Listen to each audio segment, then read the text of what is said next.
comes from within about 30, all of this wood comes within 30 miles of our shop. Wow. So down by Brattleboro is really the range of our drum building wood. Okay. And then west out towards Windham, Vermont, over that way would be the furthest. And so we really stay very, very low. All the wood that's used in the frame drums is either ash, cherry, or of course isn't working right now. But this is the idea, so that we can sort of buffer our production and hopefully find when a custom drum order comes through that I somehow have. You have it in there. Stashed it away. So it'll live for a while. Yeah. It has this taper Uh-huh. on each side. It's tapered on this compound tapering cell, which was built in-house in 1926. So you have a machine that was built here by the Collins brothers in 1926. And that's still being used every day to put that taper on there. Wow. So it's just a math game with that length of wood plus the tapers. When they made up, they make the correct diameter. So then and steamed, everyone asks the question, how long do you steam for? It depends on how wet the wood is, the species, and the thickness of it. So a thick, 3/8 thick board takes a lot more steaming than something that's steaming in shallow. Anyway, so the old-fashioned rule is almost say an hour per inch of thickness. So if you're doing the frame drum, basically a half an hour in the steam. Apparently the Cowling brothers knew something about that, bending, and the machine that had been at the basket making factory, and this is in some way, you know, a takeoff of that idea. And what year was this machine? 1926. So it was operational in like March of 1926. They started building this building in 25, in the fall of 25. But they bent just about, I think it was around March is when that was fully operational. So they used one block for each diameter, as opposed to what you saw outside. This block is not heated, so the challenge is when is it ready, because it's bent. So if you have a 24-inch hoop on that block, it's actually like, so if that lap is 6 inches, it's overbent, so it's like that because it wants to spring out. And so the question is when. So we tie them off here with, we're now using a filament tape. So this is probably an 18 or 16-inch lap style cherry frame drum. And you see this is its taper, which is I believe 6 inches. That might be 5.5. But so it's only here, so it's overbent. And so this hoop was bent probably Thursday or Friday of last week. And so if you were to split this and take that binder off, this guy would open up and you wouldn't be able to get it back in. But if it stayed in this for a month, it would memorize this diameter, and it would then when we pry it open, you get a slight kink in the bend. And so the trick is knowing when to open it up.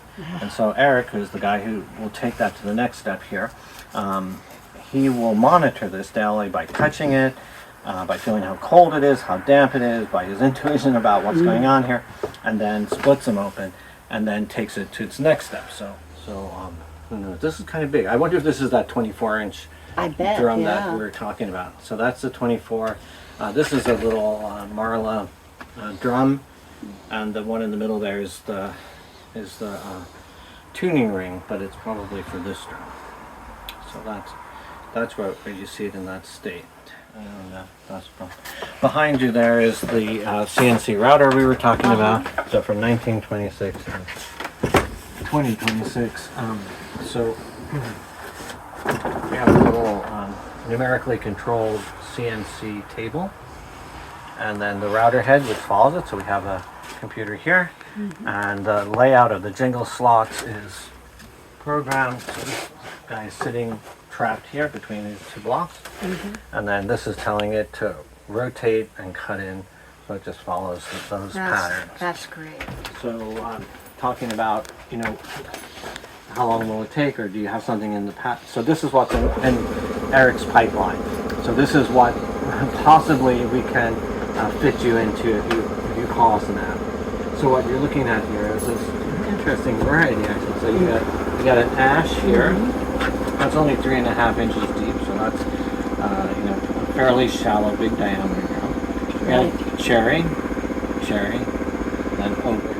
So these can be manipulated as somebody calls, you know, if they say, oh, I only want a 4-inch, well, we can rip that down to 4 inches, for example. We can add an arch grip in here, we can add a jingle slot. I mean, so we can customize it along the way. Right. Customize drums. So this is a Marla 16-inch, and so and this is a Marla 16-inch. They're 3.5-inch deep with a through-the-shell tuning system as opposed to having the liner.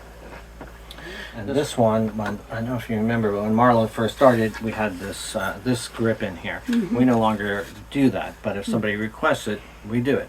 That's an example of sort of off-the-cuff customization. Like, I am not a drummer.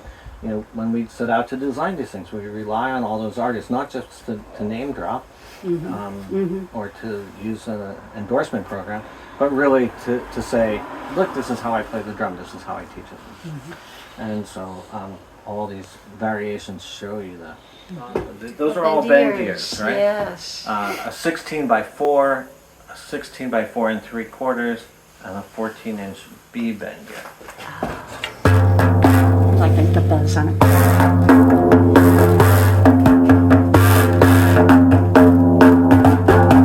Oh, that feels so nice.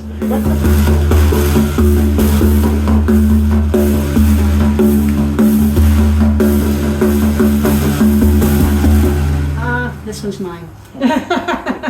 This one is mine.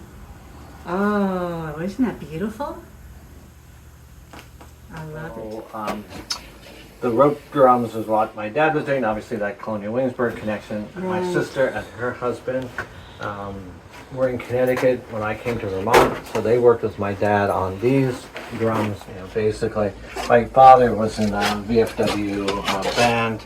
That's where he started. These are the drums that he played on. Nice. My grandfather was a fifer in the same band, so there's a lot of history. This one fascinates me, and I always think about adding this to our technology for frame drums. It's a child's toy drum, but it has a so it has sort of a string inside with beads on the string. And so it's under tension when you pull it. So this is used in a concert where classical musicians have written music that includes a bass drum part, and so this would typically be in a concert hall. Right. And we made them for a few symphony orchestras, and then this one is typically rented out. Oh. The artwork on these drums is hand painted. Wow. And you know, so that drum maker Gus Moeller, this was his signature art, and so it's iconic in the marching drum world because it just represents this Americana early 20th century. It's just another part of that history kind of thing.